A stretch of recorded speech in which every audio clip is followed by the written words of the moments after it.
どうしようどうしよう。1週間後は JLPT のテストだ。仕事にも勉強にも集中できない。緊張してしょうがない。ちょっと落ち着いて。そんなに緊張してもしょうがないですよ。そんなに勉強も仕事もできないなら、サボってカラオケに行きましょうよ。そうですね。カラオケに行った方が気分転換できそう。行きましょう。皆さんこんにちは、ともみです。今日は手形プラス手もしょうがないを練習します。前回すごく似てる文法を練習しましたよね。前回は手形プラスしょうがないを練習しました。これは気持ちをコントロールする方法がないほどすごく何々という文法でしたね。もし忘れてしまったりわからないという人は前回のこちらの動画を見てみてください。はい。手もしょうがないという文法は、い形容詞、な形容詞、動詞の手形と一緒に使います。何々しても意味がない、無駄になるとか、悪い状況を受け入れて諦めるという意味があります。皆さん、い形容詞の手形とな形容詞の手形は大丈夫ですか？い形容詞はいを取ってくってをつけます。な形容詞はなを取ってでをつけます。動詞の手形を使うと言いましたが、受け身の手形や詞益の手形、詞益受け身の手形などいろいろな文法の手形と一緒に使うことができます。ではまず一つ目の意味、何々しても意味がないと言いたい時の例を見ましょう。このイラストを見てください。猫ちゃんが大切なコップを割ってしまいました。こんな時、がっかりしますよね。でも怒っても猫ちゃんはわからないので意味がないかもしれません。ですから怒ってもしょうがない。ここに置いた私が悪いと言います。次に2つ目の意味。悪い状況や結果を受け入れて諦めると言いたい時の例を見ましょう。例えば安い旅行のツアーに参加して泊まるホテルがちょっと古いホテルだった時、正直少しがっかりすると思います。でもそういう時に安いツアーだからホテルがちょっと古くてもしょうがないよと言って悪い結果を受け入れるとき使います。この場合、あまりネガティブなニュアンスはありません。もう悪いことは悪いと受け入れて、楽しいことを考えましょうというようなニュアンスもあります。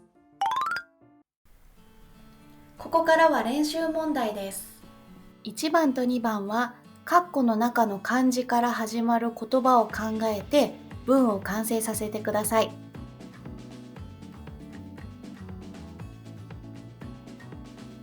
もう少し時間が欲しい人はここで動画を止めて考えてください。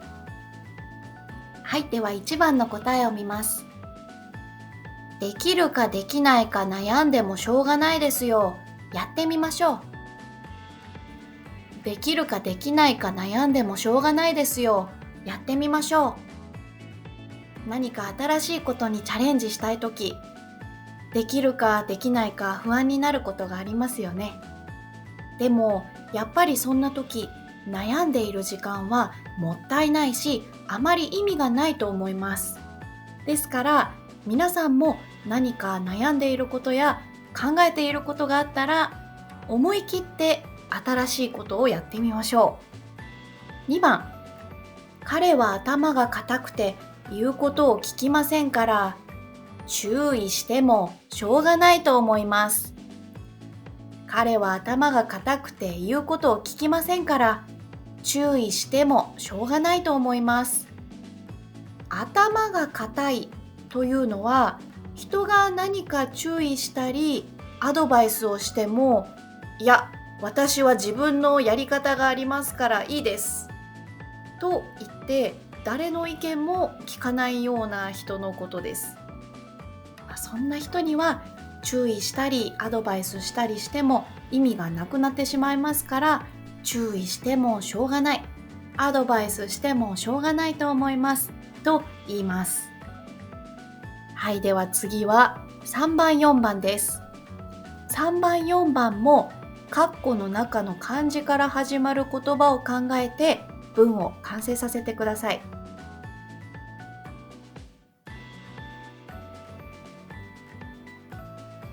はい、ではもう少し時間が欲しい人はここで動画を止めて考えてみてください。ここは便利な場所だから家賃が高くてもしょうがないです。ここは便利な場所だから家賃が高くてもしょうがないです。家を選ぶときに便利な場所を取るか、家賃が安くて不便な場所を取るか悩みますよね。便利な場所に住みたかったら家賃が高くてもしょうがないし、家賃が低い場所に住みたかったら不便でもしょうがないですね。4番、勉強が足りなかったから試験に落ちてもしょうがないと思う。勉強が足りなかったから試験に落ちてもしょうがないと思う。皆さんはこんな経験がありますか？私はあります。後で後悔しても遅すぎますが、勉強が足りなかったなぁと思ったらテストで悪い点数を取ってもしょうがないと思ったり、試験に落ちてもしょうがないと思ったりします。はい、では次は5番です。男の子2人が野球をしていたら窓を割ってしまいました。この会話を完成させてください。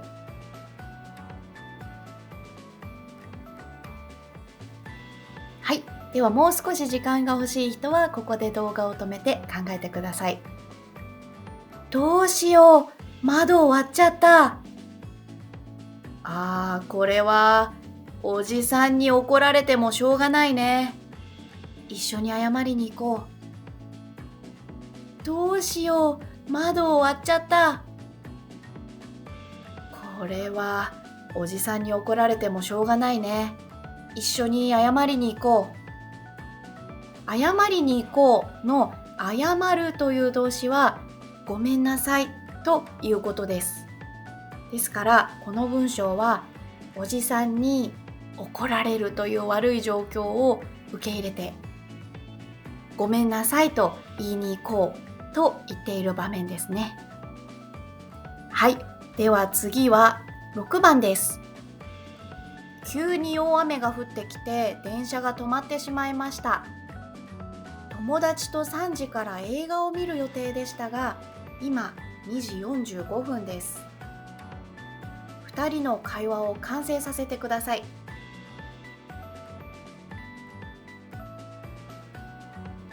ではまたもう少し時間が欲しい人はここで動画を止めて考えてください。では答えを見ます。ひどい雨だから映画に間に合わなくてもしょうがないね。どうしようか。じゃあカフェに行こうよ。ひどい雨だから映画に間に合わなくてもしょうがないね。どうしようか。じゃあカフェに行こうよ。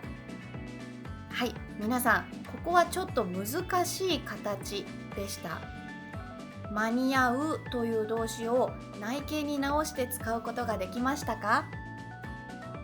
間に合わなくてもしょうがないというフレーズは結構よく使うと思いますので、授業に間に合わなくてもしょうがないとか、会議に間に合わなくてもしょうがないなどセットで覚えてしまいましょう。では最後に、でもしょうがないは立ってしょうがないということもあります。例えば考えてもしょうがないは考えたってしょうがないと言ったり、悩んでもしょうがないは悩んだってしょうがないと言ったり、古くてもしょうがないは古くたってしょうがないと言ったりします。たってしょうがないはすごくカジュアルなので友達と話すときに使います。特に意味がないという気持ちが強いときや少し困ってるときによく使います。多分皆さんがアニメを見たり漫画を読んだりドラマを見たりしてるとよくこの立ってしょうがないという表現が出てくると思います。では今日はここまでです。今日も最後まで聞いてくれてありがとうございました。お疲れ様でした。